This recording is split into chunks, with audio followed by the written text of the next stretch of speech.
Hi everyone, today I'm super excited because we're going to talk about one of the most important aspects of dressing, fit. But first things first, a good fit is subjective, meaning my idea of relaxed and eased can be someone else's concept of feeling overwhelmed in what they're wearing. Or sexy for someone may be the way a shirt is unbuttoned just so, while for others it may be how a skirt hugs across the bum. After all, we all have unique motivations and a diverse range of body shapes. That's why it's so important to understand fit, because it will help you find the best items for you so you shop smarter. You'll also be in a better position to judge how a garment should look like on your body. Okay, so let's do a deep dive in.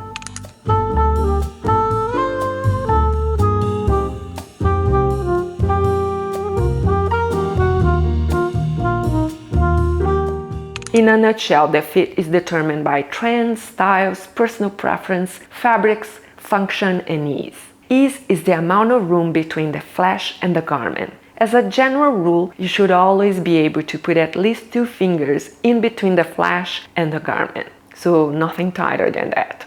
Ease is super important because it's what establishes silhouette and fit. I mentioned in my previous video that I would be covering the main pieces, so I'll start with the tops. When evaluating the fit of a blazer, the ease of the style is important to consider. As a general rule, a blazer shouldn't pull when buttoned, even when sitting down.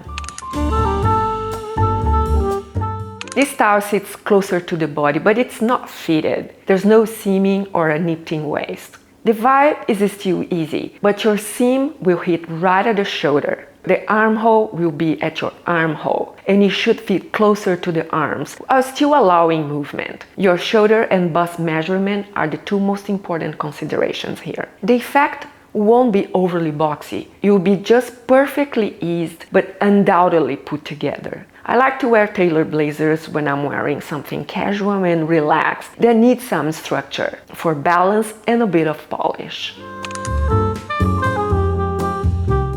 This blazer is purposely designed to follow the curves of the body, whether through sculpting, seaming, or stretch fabrications. The shoulder, bust, and waist are the most important considerations, especially in any style in non-stretch fabrications. Your measurements should be identical to the specifications of the style.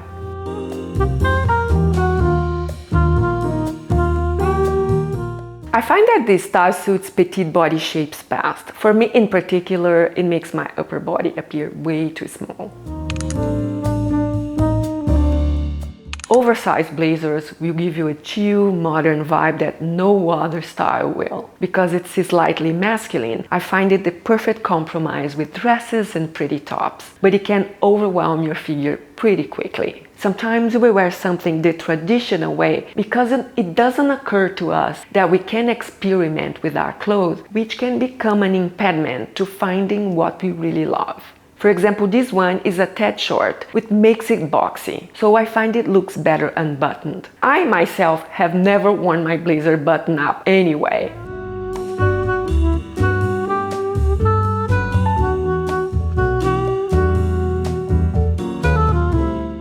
I also find that with any blazer, height can be more important than any other measurement. As you can see, this blazer is way too long and divides my body in 2 equal parts, making it look out of proportion.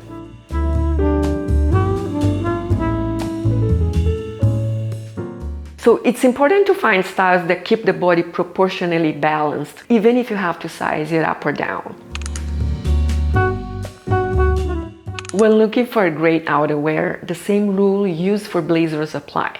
Lapels should sit close to the neck. All closures that extend to the neck should fasten comfortably and easily. Torso and armhole should fit comfortably, accounting for layers of clothing under it. Coat front should lay flat and free of wrinkles when fastened. Wrinkles indicate that the fit is too tight. The variables are style and length.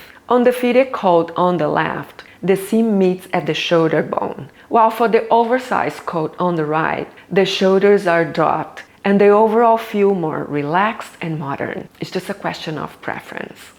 There are no rules when it comes to length. You can show what's underneath or not. However, the sleeve length should cover all the under layers and reach half palm length. When trying on dresses, make sure the torso lays flat and is free of drag lines. Sleeveless dresses shouldn't expose the bra. Drapes and pleats should naturally follow the body's curves. If they bunch, they look unflattering, as you can see on the dress on the right. The drapes of the dress on the left follow smoothly the curves of the body without creating any bulk.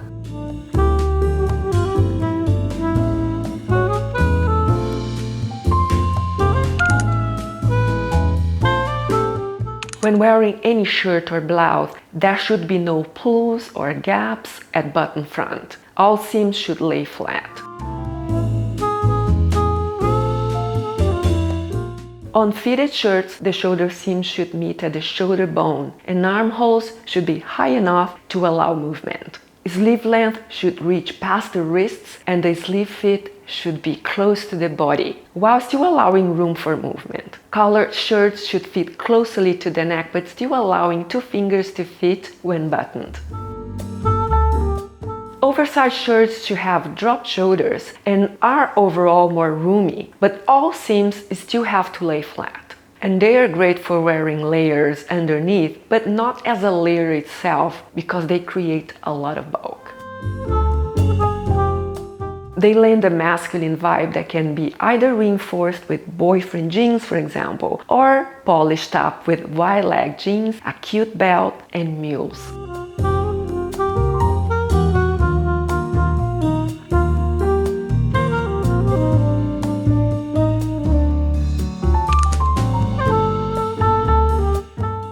Basics like t-shirts have to be thoughtfully curated. After all, they are such a staple in our wardrobe. On t-shirts, the sleeve length should reach the bicep following the arm downward. The hemline should reach the belt line or extend a bit below it. The collar shouldn't be so restricting, so your head fits through it with ease. The torso portion of the fabric should hang smoothly on the body, and the shoulder seam should meet with the shoulder bone, unless it's designed differently.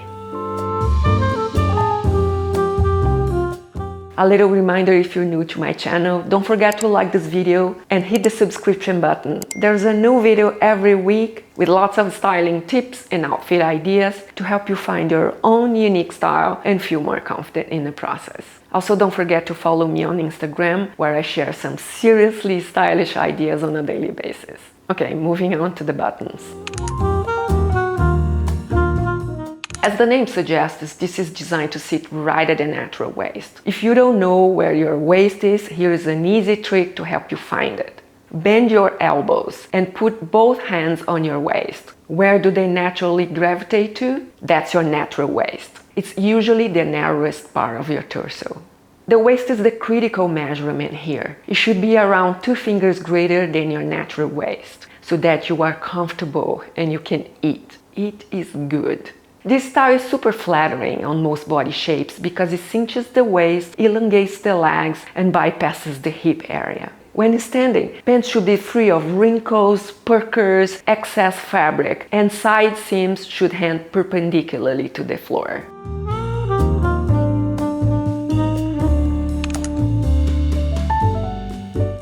This design is supposed to sit at the waist and be tailored to the body through the hips and thigh areas. The waist, hips, and thigh are critical measurements here, especially if the item has no stretch. If the item does have stretch, sizing down will result in a more fitted look. If it doesn't have stretch, sizing down will just make you uncomfortable.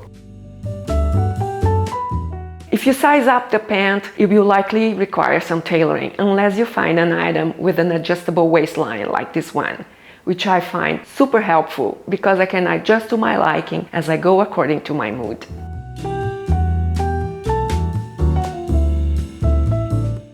Oh, and by the way, COS does lots of adjustable waist items.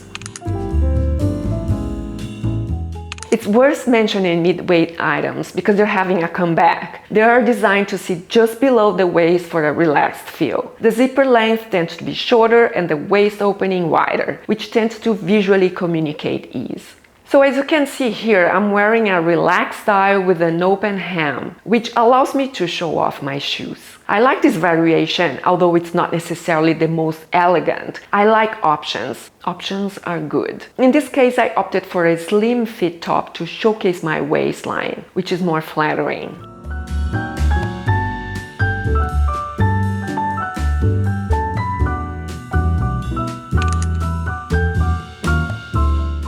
A denim fit is super personal. I like to have variety according to my mood on the day. In general, my preference tends to be more relaxed styles, as I'm not particularly interested in looking elegant in jeans. I kind of love the masculine feel of relaxed styles. When I wear these types of jeans, I always make sure I pair it with something feminine or a top that has some structure around the shoulders, particularly like a blazer or a padded t-shirt, so I balance the look.